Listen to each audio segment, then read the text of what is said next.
Hello, everyone, and welcome to Lab 10, which is going to be all about neural networks. And today we're going to be stepping into how machines could be trained to recognize patterns like the letters of the alphabet. So imagine you're teaching your child to read. You show them the letter A over and over until they recognize it, even if it was a different font or someone's messy handwriting.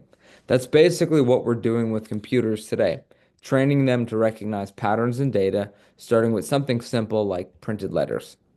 So in today's lab, we're going to be making sure that you have the tools to set up your own neural networks. So if you're using your own laptop, again, make sure you have MATLAB installed because we're going to be using the deep learning toolbox.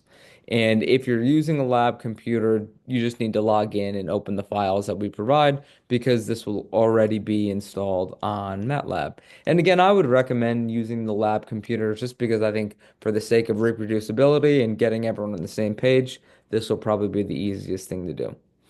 So understanding what we're going to be looking at today is basically just each letter is stored as a 5 by 7 bitmap, which is a simple black and white grid. So for example, A and B are represented by a grid of 35 zeros and ones.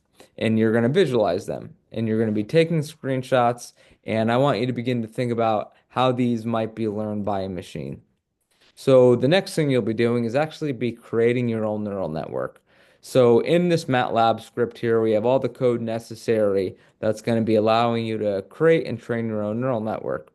So you'll train the network using the clean letter data and then track how long it takes to learn and evaluate how well it performs. You'll look at the performance plots and understand what an epoch is and think about why we split into data, into training, validation, and test sets.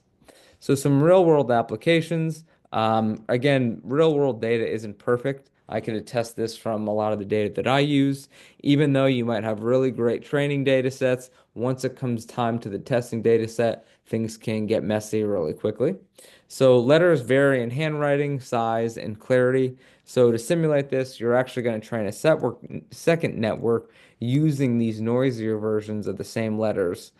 Some are bits are randomly flipped, and this is what we're going to kind of be focusing on with our testing data set.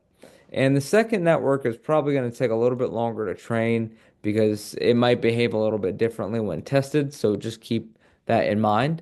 And then finally, at the end, you're going to be comparing both networks on new data with different levels of noise to see how well each one performs. So you'll be analyzing the error rates, making predictions, and comparing the network's robustness in recognizing letters when some of these conditions aren't ideal.